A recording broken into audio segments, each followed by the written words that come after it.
Assalamualaikum warahmatullahi ta'ala wabarakatuh. Alhamdulillahi rabbil alamin. Wassalatu wassalamu ala ashrafil anbiya'i wal mursalin wa ala alihi wa sahbihi ajma'in. Subhanaka la ilma lana illa ma 'allamtana innaka antal alimul hakim.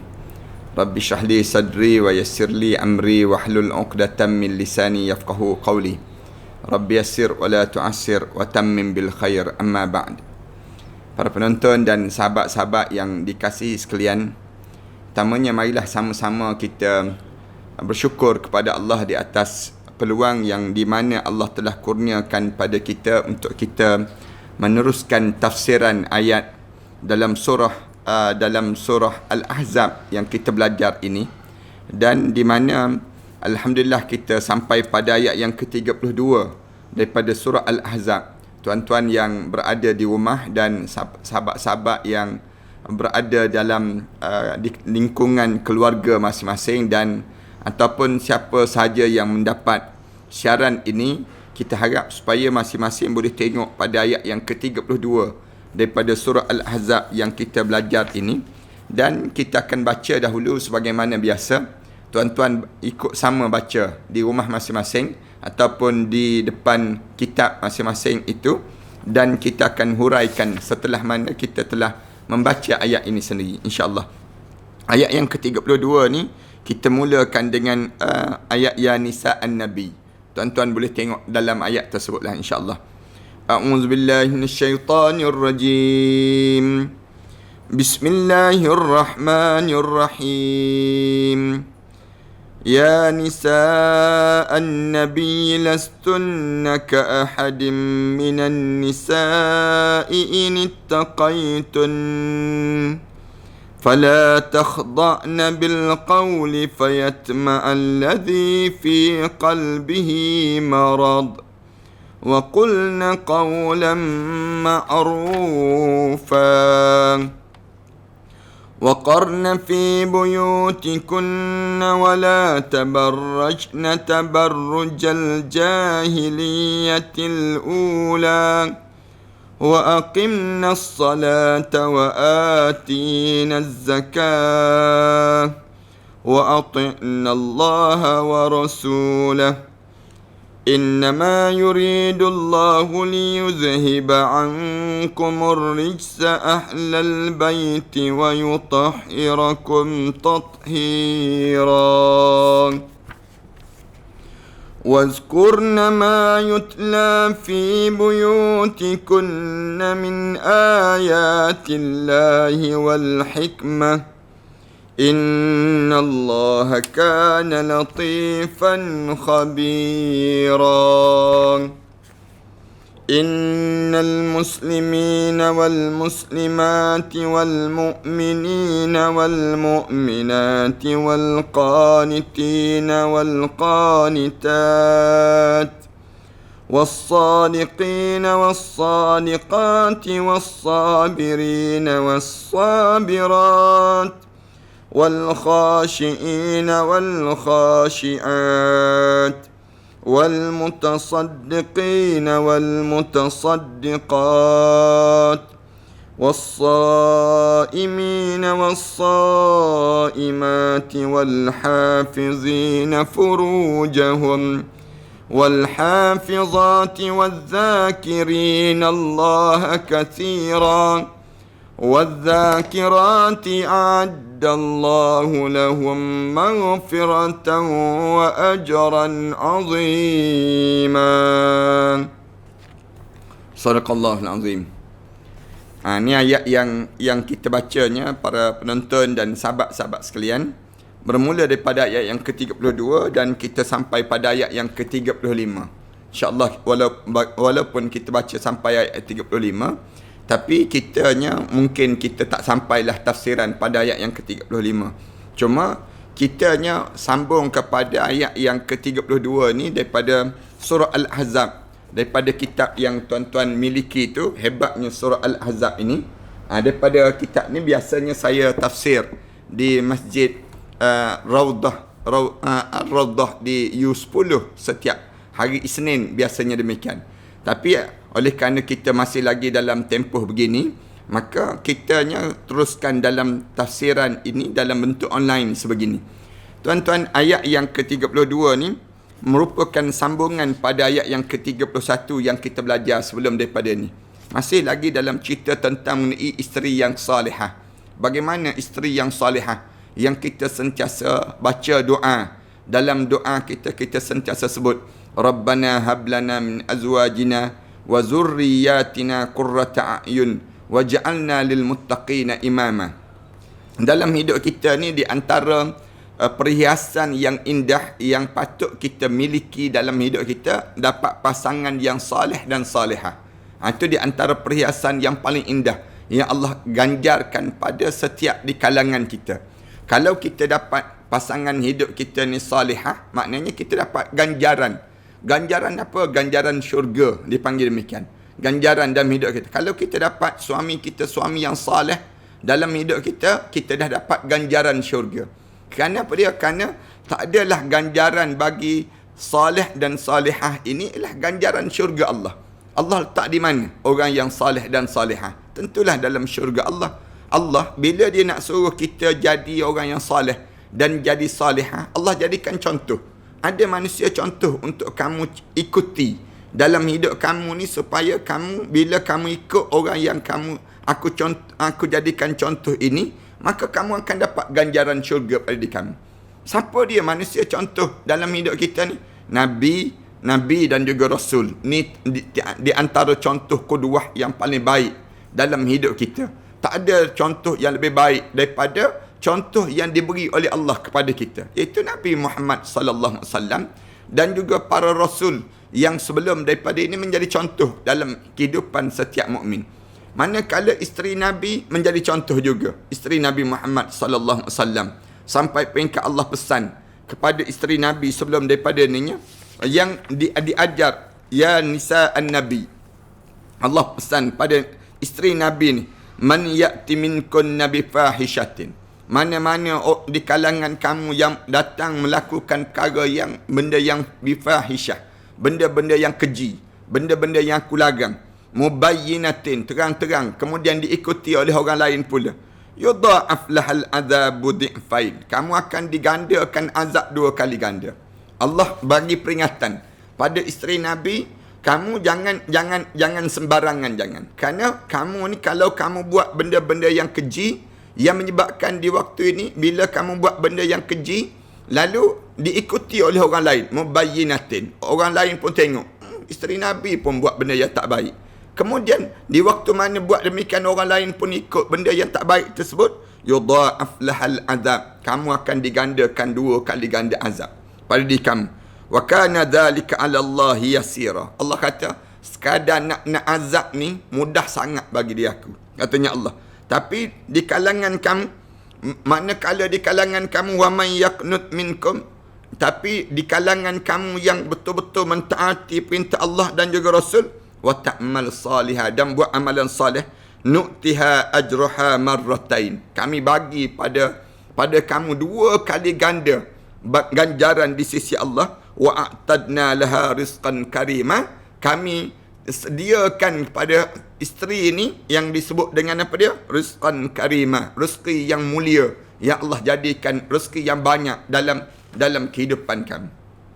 Ni ulama-ulama tanya, kenapa yang Allah datang dahulu cerita tentang benda yang buruk? Allah tak cerita dahulu benda yang baik. Ulama menjawab, kerana katanya alim ulama dasar pada ayat yang kita belajar sebelum daripada ayat 30 dan 31, kerana yang nak buat benda yang jahat ni jauh lebih mudah dibandingkan dengan nak buat benda yang baik. Benda yang jahat itu sekejap je. Orang nak mengumpat lagi mudah daripada nak berzikir. Dalam hidup kita ni, di antara nak buat benda yang baik dengan benda yang buruk, mana yang lebih mudah kita buat? Mudah yang buruk dibandingkan dengan benda yang baik. Benda yang baik ni jadi payah. Kalau kita nak buat benda yang baik ni, dia jadi banyak halangan. Kita nak dengar kuliah, banyak halangan. Kita nak datang masjid, banyak halangan. Kita nak buat benda yang dilarang oleh Allah ni, banyak halangan. Benda yang dilarang oleh Allah tu lebih mudah. Benda yang baik di sisi Allah jadi berat pada diri kita ni. Dia akan jadi demikian. Oleh demikian, Allah Subhanahu Wa Taala Bila dia nak suruh dia cerita tentang benda baik dan benda yang buruk ni, Allah cerita benda yang buruk dahulu. Cerita yang benda yang buruk kepada siapa dia? Pada isteri Nabi. Ingat isteri Nabi. Ini Allah pesan pada isteri Nabi. Kerana kamu ni jadi contoh. Ini cara demikian dalam hidup. Lalu alim ulama pesan. Dia bukan berhenti dengan isteri Nabi je. Lalu mana-mana orang yang dijadikan contoh, isteri kepada pemimpin, isteri kepada para asatizah, isteri pada para alim ulama. Dia kena ikut yang disebut dengan isteri Nabi ni. Kerana apa dia? Kalau kamu tak ikut isteri Nabi, yang menyebabkan orang lain buat contoh, kamu juga kena. Tak kena gaya, kamu akan kena 2 kali ganda sama dengan yang disebut dengan isteri Nabi tadi. Ini nak sebutnya kerana apa dia? Dicontohi. Kalau kamu buat benda yang baik, Allah Subhanahu Wa Taala sebut, nu'tiha ajraha marratain. Kami akan bagi pada kamu 2 kali ganda juga yang pahala ganjaran di sisi Allah pada diri kamu.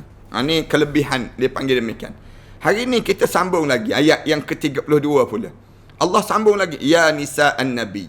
Sekali lagi Allah Subhanahu Wa Taala pesan pada isteri Nabi.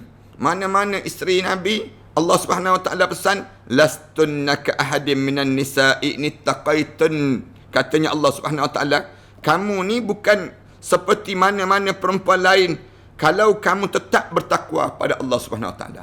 Kamu jangan jadi macam orang ramai, jangan. Bila kamu jadi isteri Nabi, lastunna ka ahadin minan nisa'. Jangan kamu jadi macam orang perempuan-perempuan lain, jangan. Oleh kerana apa dia? Inittaqaitun. Oleh kerana kamu ni telah memilih untuk bertakwa kepada Allah Subhanahu Wa Taala. Bila kamu memilih untuk bersama dengan Islam, kamu kena ada kepribadian kamu. Kamu kena ada akhlak kamu. Akhlak kamu apa dia?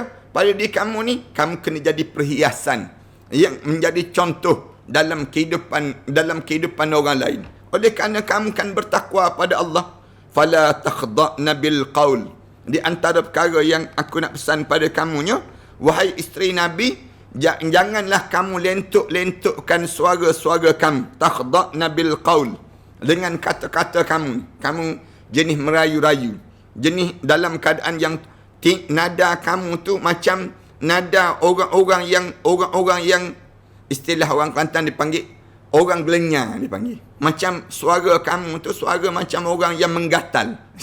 Ini cara mulut orang isteri kepada pemimpin ini diajar supaya apa dia? Jangan mulut kamu tu mulut yang jenis, kata-kata kamu ni yang jenis lentuk-lentuk suara, jangan. Kemudian ni di antara kata-kata Allah direct kepada isteri-isteri Nabi, ataupun ulama-ulama sebut kepada orang perempuan-perempuan Islam di atas dunia. Perempuan Islam di atas dunia ni, bila kamu dah jadi isteri orang, jangan kamu ni suara kamu, ketawa kamu tu mengilai. Ketawa kamu tu dalam keadaan yang orang panggil macam perempuan-perempuan murahan. Jangan. Mulut kamu tu kalau bila kamu cakap, jangan sekali-kali kamu cakap dalam keadaan yang kamu ni lentuk-lentuk suara kamu, menggoda, suara yang menggoda dipanggil bil qaul. Kenapa? Fayatma'alladhi fi qalbihi marad. Bila kamu buat demikian, menyebabkan timbul keinginan orang yang ada penyakit dalam hati dia. Orang yang ada penyakit dalam hati dia. Dalam hati manusia ni, kita bincang sebelum daripada ni, banyak kan yang kena penyakit dipanggil. Hati kita ni mudah datang penyakit. Penyakit apa dia? Penyakit yang disebut dengan ghairah. Penyakit yang disebut dengan cemburu. Penyakit yang namakan dengan dendam. Penyakit yang ada dalam hati manusia ni banyak. Banyak. Bila kamu ni lentuk-lentuk suara kamu, dia terkesan pada hati orang lelaki. Orang lelaki ni, bila dia dengar je, sedap juga suara ni. Ni boleh tahan juga. Kata-kata dia ni boleh menyebabkan fayatma'alladhi fi qalbihi marad, yang menyebabkan akan datang penyakit-penyakit yang menimbulkan keinginan orang yang ada penyakit dalam hati dia. Ni Allah Subhanahu Wa Taala cerita demikian. Kita ni bukan penyakit luar je, tak. Tapi dalam tu badan kita ni ada hati dipanggil.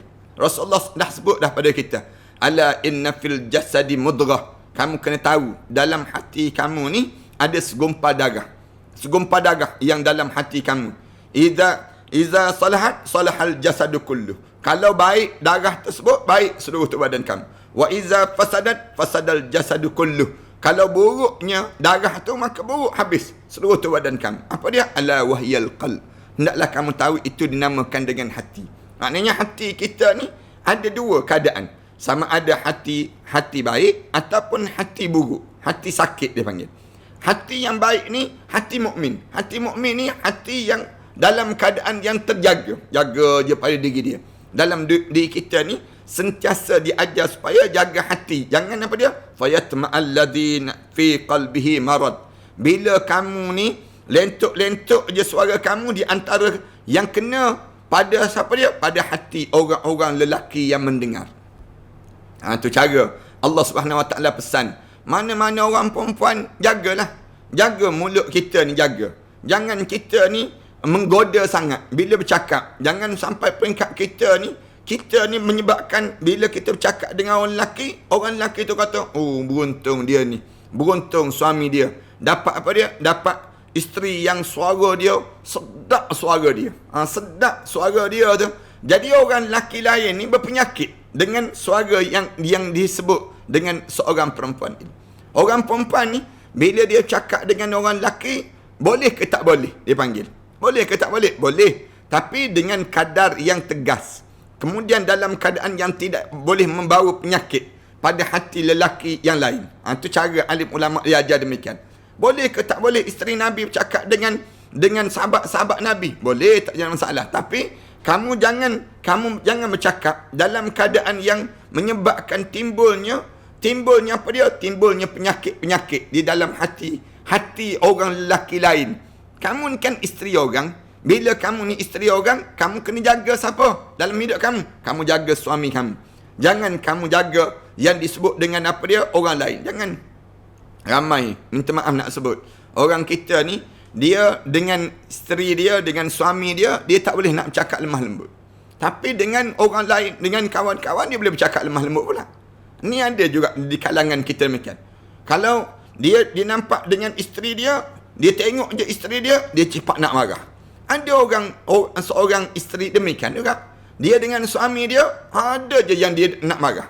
Ada je benda yang menyebabkan timbul penyakit dalam hati dia ni. Yang dengan suami dia. Pelik ni. Ni kenapa jadi demikian? Kerana gangguan syaitan. Syaitan ni, dia akan menyakitkan hati pada seorang suami. Dia menyakitkan hati pada seorang isteri. Nak suruh apa dia? Saling bertengkar dalam rumah tangga. Bila bertengkar dalam rumah tangga, tinggi suara. Saya ulang banyak kali dah. Tinggi suara. Bila dah tinggi suara ni, menyebabkan apa dia? Syaitan pun bertepuk tangan. Bagus. Kamu cakap macam itulah dengan suami kamu. Kamu cakap begitulah dengan isteri kamu. Kamu cakap begitulah dalam keluarga kamu. Yang menyebabkan lama-lama, rumah tangga kamu akan jadi hancur. Yang untung siapa? Yang untung syaitan. Manakala kita dalam keadaan yang kitanya terlepon begitu sajalah dalam diri kita. Ini rugi dalam hidup kita. Jangan hidup kita begitu. Hidup kita orang mukmin ni diajar supaya jaga. Jaga apa dia? Jaga kata-kata. Dengan suami isteri, tolong lemah lembut. Cakap kita tak payah tinggi. Tak payah kita nak tengking-tengking. Tak payah kita nak naikkan suara depan suami ataupun depan isteri. Kerana apa dia? Kerana kita ni, bila kita naikkan suara, menunjukkan apa dia? Kita dah mula jauh hati. Kadang-kadang demikian. Bila tinggi suara tu, dah naik. Suami tinggikan suara depan isteri. Tanda apa dia? Suami dah mula jauh hati. Walaupun dekat dengan isteri. Tapi dia dah mula jauh hati dengan isteri dia. Demikian juga dengan isteri. Isteri ni, bila dia tinggikan suara depan suami, menunjukkan apa dia? Dia dah tak ada perasaan dengan suami dia. Dia akan jadi demikian. Islam tak nak demikian. Islam ajar, kamu dengan orang, kamu boleh lemah lembut. Tapi yang menyebabkan orang berpenyakit dengan hati, dengan kata-kata kamu. Manakala kamu dengan pasangan kamu, kenapa kamu tak lemah lembut? Dan dengan kata-kata di kalangan kamu. Yang ni yang menyebabkan dalam hidup kamu ni jadi rosak. Islam dia nak suruh, bila kita berumah tangga ni, jaga kata-kata.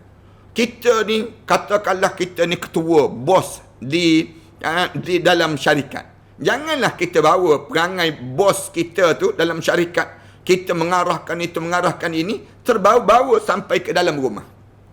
Jangan. Tetapi kalau kita nak suruh dapat dalam hidup kita ni, dapat dalam kehidupan kita ni rasa tenang, rasa aman pada diri kita. Bagaimana? Bawalah peribadi sebagai seorang suami, peribadi sebagai seorang isteri dalam rumah tangga masing-masing. Bawa dalam kehidupan kita peribadi isteri macam mana? Allah Subhanahu Wa Taala sebut, kamu jangan lemah lembut dengan orang lelaki lain, wahai isteri. Manakala dengan suami kamu cakap lemah lembut. Manfaat apa kamu cakap kasar dengan suami kamu? Kalian tinggikan suara depan suami kalian. Kalian nak suruh suami kalian jadi isteri, manakala isteri jadi suami, begitu. Waktu mana kita meninggikan suara di hadapan suami kita, manfaat apa kita dapat dalam hidup kita? Kita meninggikan suara terhadap isteri kita. Kita nak suruh isteri kita berubah menjadi suami, kita menjadi isteri pula, begitu. Dalam hidup kita, tak pun. Dalam hidup kita, manfaat apa yang kita kena tanya? Bila kita tinggikan suara, sehingga kan kita ni menengking-nengking, bercakap kasar dalam rumah tangga kita. Tapi dengan orang lain, ia lemah lembut terus. Dengan orang lain, lemah lembut dalam hidup ni. Yang menyebabkan, fayatma'alladzina fi qalbihi marad. Allah sebut, ni tanda hati kamu ni ada penyakit. Penyakitlah tu pada diri kamu bila kamu hidup dalam suasana sedemikian rupa. Islam diajar dalam hidup kita ni, di antara pasangan hidup ni, jaga komunikasi, jaga kata-kata. Kerana apa dia? Bila kamu hidup kamu ni, dalam hidup kamu ni, kamu lentuk-lentuk dengan orang. Allah sebut, fala takhda'na bil qaul. Jangan kamu lentuk-lentuk suara kamu dengan orang lain, dengan kata-kata. Allah Subhanahu Wa Taala sebut, dengan orang lain kita boleh lemah lembut, cakap elok je. Minta maaf nak sebut. Kadang-kadang saya nak tegur juga, kadang-kadang beberapa orang di kalangan kita kan, dalam hidup kita ni, dia dah jadi ustazah dah, dia dah jadi ustaz dah, tapi dia berkasar dengan pasangan hidup dia. Kenapa kita boleh jadi demikian? Waktu mana kita menjadi ustazah, cakap elok je dengan dalam kuliah-kuliah. Boleh cakap cantik je dalam kuliah ataupun mencakap dengan kawan-kawan. Tiba-tiba dengan pasangan hidup, ditengking-tengkingnya suami dia. Dikatakan dengan kata-kata yang kasar, bahasa-bahasa yang menyebabkan menitis air mata suami dia, dengan kata-kata yang keluar daripada mulut masing-masing ini sendiri. Demikian juga dengan seorang suami. Kadang-kadang suami dia nampak bahawa isteri dia ni punching bag dalam hidup dia. Dia boleh tengking-tengking isteri dia. Waktu mana dia tengking isteri dia tersebut, benda apa yang dia dapat pada diri dia? Allah Subhanahu Wa Taala sebut, dalam rumah tangga ni, di antara benda yang kamu kena jaga sungguh, fala takhda'na bil qaul. Jangan kamu lentuk dengan orang lain. Lentuk bahasa kamu dengan orang lain, terutama seorang isteri. Itu cara demikian. Isteri ni, jangan kamu lentuk-lentuk dengan suara kamu dengan orang lain. Kenapa? Fayatma'alladzi fi qalbihi marad. Dia akan datang penyakit kepada hati orang yang mendengar. Maksudnya penyakit pada orang ni apa dia? Yang menyebabkan pada diri dia, orang mendengar tadi mengiurkan ataupun menggairahkan ataupun menjadikan orang ni terbayang-bayang dengan suara-suara kita ini sendiri. Wa qulna qawlan ma'rufa. Dan hendaklah kamu bercakap dengan kata-kata yang ma'ruf di kalangan kamu, yang terbaik. Bila kamu cakap, tegaslah kamu nak hajat apa dia. Wa qulna qawlan ma'rufa ni, alim ulama sebut, bila orang perempuan boleh bercakap dengan kata-kata demikian, bila di mahkamah dia jadi saksi, misal contohnya. Bila di pasar dia membeli barang dan sebagainya, dia boleh tawar-menawar tu. Dia tawar-menawar dia tersebut, dia kata, tanya terus, ni berapa harga barang? Kemudian peniaga tu lelaki, misal contoh. Peniaga tu lelaki, dia tanya, berapa harga barang ni? Dia pun jawab, harga RM100, misal contohnya. Dia pun sebut, tak boleh kurang lagi ke? Bahasa dia, kalau boleh saya dapat kedai sebelum daripada ni, murah lagi daripada RM100. Dia bercakap bahasa-bahasa yang mudah. Tidak dia melentuk-lentuk suara. Waktu mana di pasar, misal contoh, dia lentuk, abang, misal contoh. Dia hanya lembut, abang.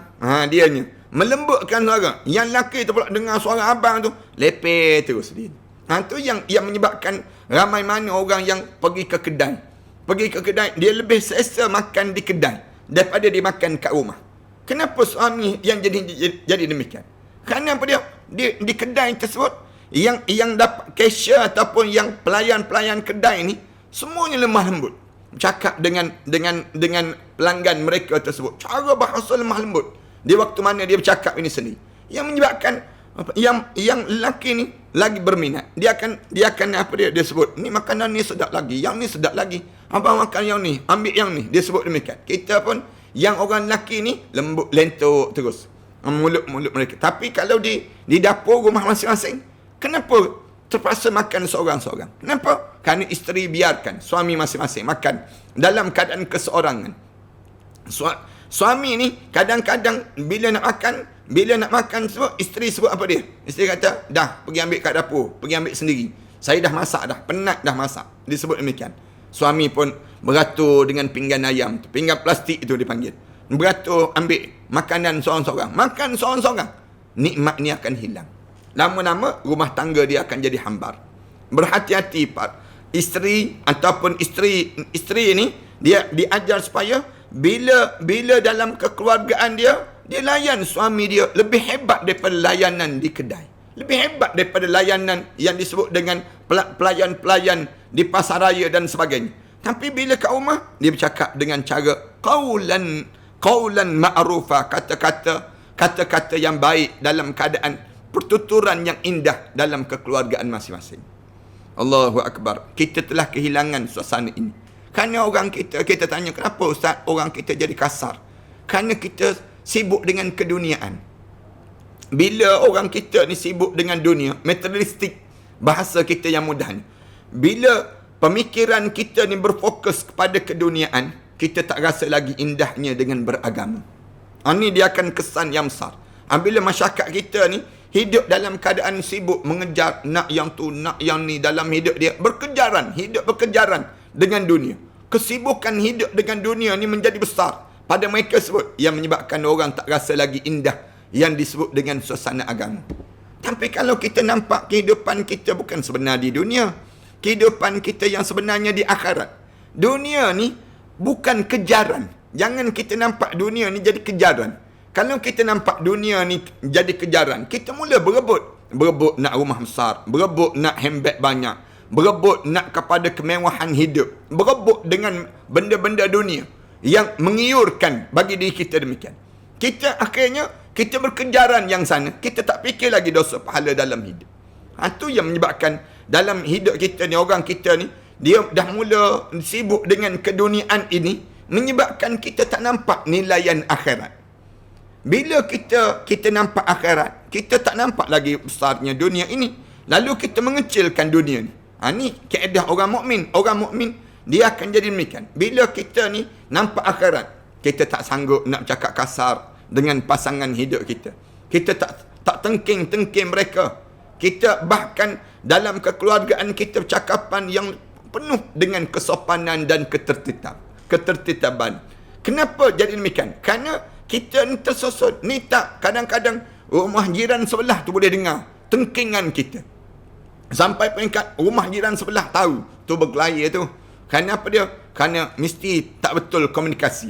Mesti tak tepat dalam kata-kata dan sebagainya. Yang menyebabkan akhirnya rumah tangga di kalangan orang mukmin ini menjadi hambar dan menjadi kosong dalam hidup mereka. Berlakulah perceraian, berlakulah pertengkaran, berlakulah perbalahan. Punca apa dalam hidup kita? Kerana dunia tu terlampau tamak dalam kehidupan kita, sehingga kan kita tertinggal nilai-nilai akhirat dalam kehidupan. Allah diajar pada isteri Nabi untuk diikuti oleh yang disebut dengan isteri-isteri semua di kalangan para sahabat. Diikuti oleh isteri para tabi'in. Diikuti oleh semua orang-orang perempuan Islam. Mana-mana orang perempuan Islam, kamu ikuti bagaimana cara Allah susun dalam hidup ni. Suara kamu menjadi aurat kalau sekiranya ia mengiurkan pada orang lain. Sebab tu timbul daripada sinilah alim ulama bincang. Orang perempuan ni boleh menyanyi ke tak boleh menyanyi? Boleh tak nak menyanyi? Lalu daripada alim ulama sebut, kalau dia merdu sangat suara dia, jadi bahaya. Jadi bahaya. Orang tak tengok, orang tak dengar suara dia dah. Orang dah mula tengok muka dia. Orang dah mula tengok tubuh badan dia. Orang dah mula mengiurkan diri dia. Yang menyebabkan di waktu ini, alim ulama, ada setengah alim ulama yang syadid, yang tegas. Yang dalam hidup mereka, mereka kata apa dia? Dia kata tak boleh. Orang perempuan tak boleh. Suara mereka ni bimbang, dia akan jadi aurat kalau sekiranya terlampau merdu. Tapi kalau tak merdu, suara dia tak merdu, tak jadi masalah, katanya alim ulama tersebut. Allahu Akbar. Ini yang timbul dahulu kan. Orang perempuan boleh melagukan Al-Quran depan khalayak ramai, tidak. Lalu alim ulama kata kalau dia belum akil balik tak jadi masalah. Tapi kalau dah akil balik, dia jadi bahaya. Kerana apa dia? Orang tak dengar suara dia je. Ataupun kalau orang dengar suara dia tu menggetarkan tubuh badan orang lain, menyebabkan orang mendengar tu berdebar. Orang lelaki mendengar tu datang penyakit yang menyebabkan alim ulama kata kalau yang sebegini maka tak payahlah, katanya alim ulama. Jaga sampai tahap demikian. Ni ada alim ulama yang demikian. Lalu zaman-zaman kita ni alim ulama longgarkan. Dia kata tak apa kalau tak mendatangkan fitnah. Tu ada yang mengambil pendekatan yang demikian. Dalam huraian terhadap ayat yang ke-32 ni, terdapat beberapa etika kesopanan yang diperintahkan Allah kepada isteri-isteri Nabi SAW. Bagi muslimah yang lain, secara keseluruhannya, Allah nak ajar pada isteri Nabi khusus, kepada orang Islam, perempuan Islam yang salihah yang lain, sebegini cara mereka hanya mengikut isteri-isteri Nabi SAW. Dalam perintah tersebut, sekiranya isteri-isteri Nabi itu bertakwa sebagaimana yang telah diperintahkan oleh Allah kepada mereka, maka tidak ada seorang pun di kalangan wanita yang akan menyamai dengan keutamaan dan kemuliaan mereka itu.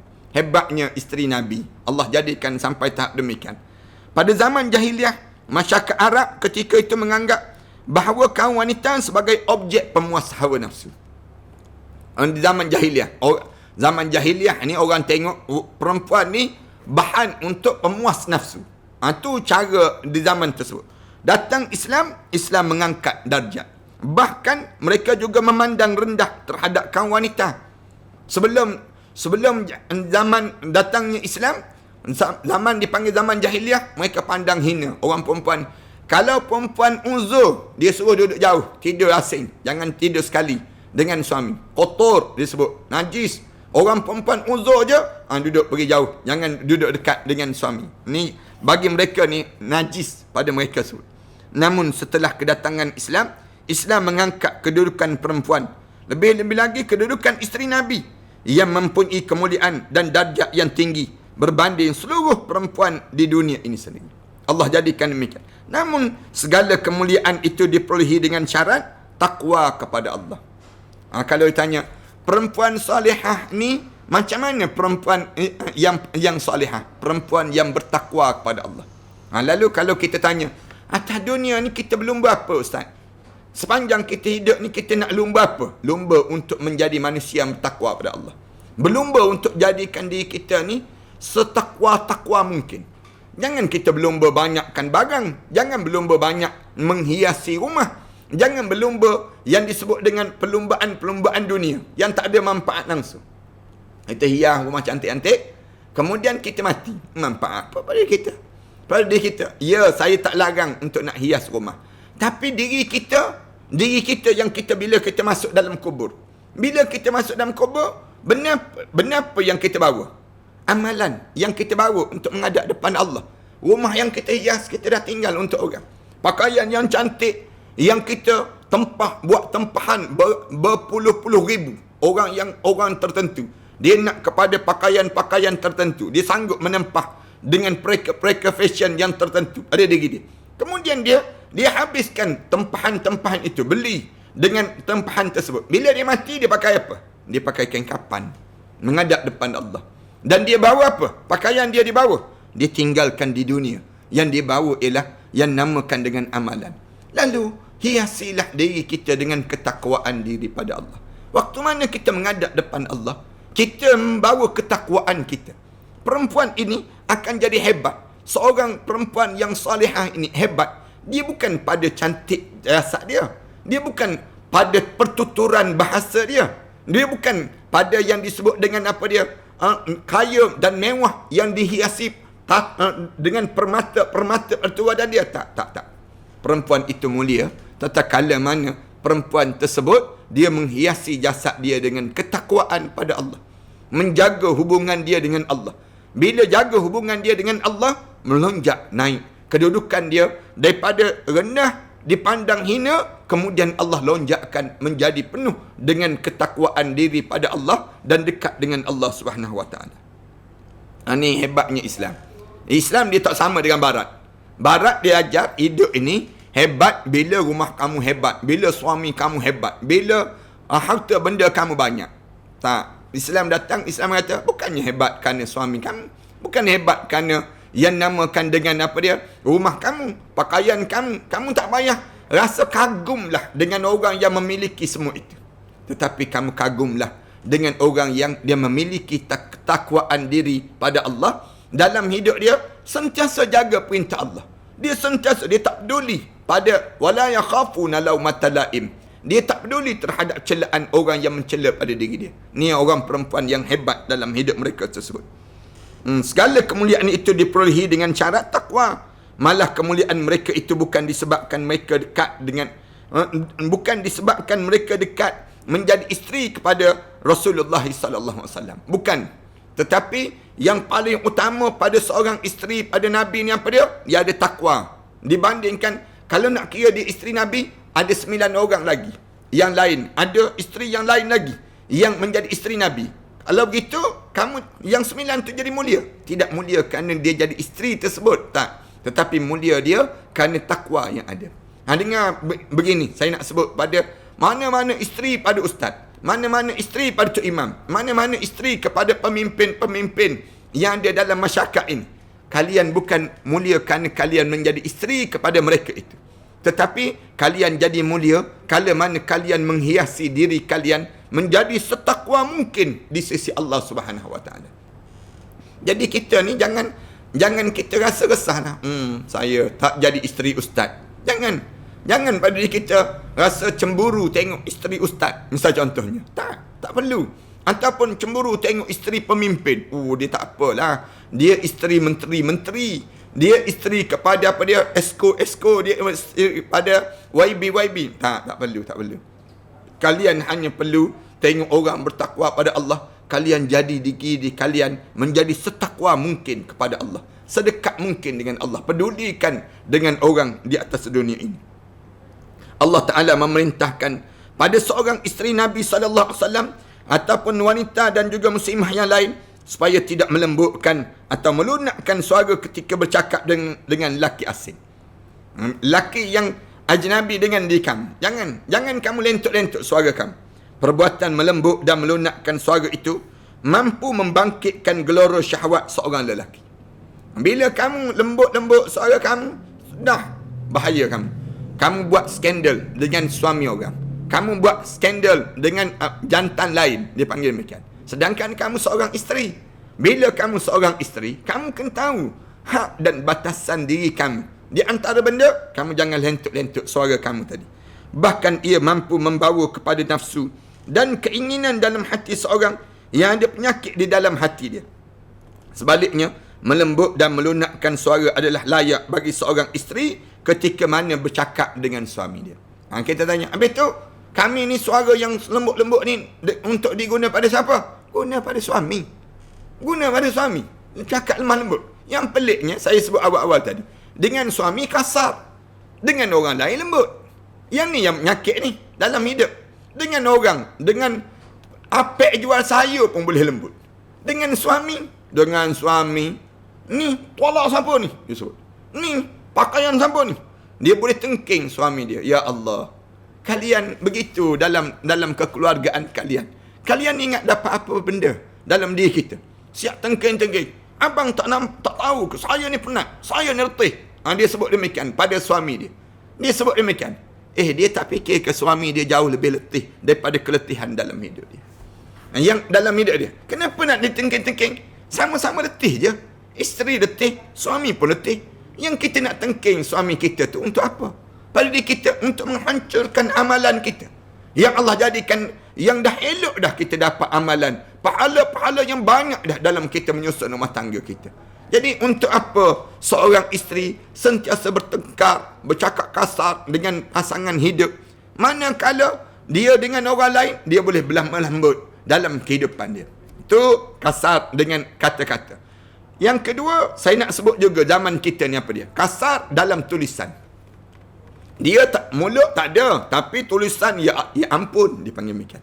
Tulisan dia dengan suami dia, dengan tulisan dia dengan orang lain elok, tapi tulisan dia dengan suami dia berkasar dalam tulisan. Tulisan dengan suami, tulisan dengan, kadang-kadang orang kita ni dia mulut tak ada, tapi tulisan dia ya Allah, kita tengok, kita baca tu, kita tahu Allah kasarnya hati dia ni, kerasnya perasaan dia ni dalam hidup dia. Punca apa dia? Punca dia membiarkan dunia menjadikan penuh dalam hati dia. Dia menjadikan nampak dalam hidup dia, tak nampak akhirat Allah Subhanahu Wa Taala yang jadi keutamaan pada diri dia. Saya nak pesan pada mana-mana isteri, tak kira di kalangan dalam hidup kita ni, mana-mana perempuan Islam, kalian kena berhati-hati. Kerana ramai mana orang kita hancur lebur amalan dia. Bila dia boleh berlemah lembut dengan orang lain, tapi dengan suami dia berkasar dalam hidup dia. Sedangkan yang Allah larang, kamunya berlemah lembut dengan orang, dengan suami kamu berkasar. Jangan begitu. Allah suruh pada diri kita ni dalam kehidupan suami isteri, tolong berlemah lembut dalam kata-kata, bahasa. Sehingga kan Rasulullah dengan Aisyah, Rasulullah panggil ya Humaira. Rasulullah panggil gelaran. Dengan isteri Rasulullah semua ada gelaran. Rasulullah sallallahu alaihi wasallam letak gelaran. Kenapa? Lemah lembutnya Rasulullah sallallahu alaihi wasallam. Sampai kalau kita perhatikan dalam kekeluargaan Rasulullah, sampai Rasulullah boleh berlumba lari dengan Sayyidatina Aisyah radhiyallahu anha. Berlumba lari dengan Sayyidatina Aisyah radhiyallahu anha dalam kekeluargaan Rasulullah. Cuba kita tengok dalam rumah tangga kita, pernah tak kita berlumba lari dalam kekeluargaan kita? Ni contoh yang mudahlah pada diri kita.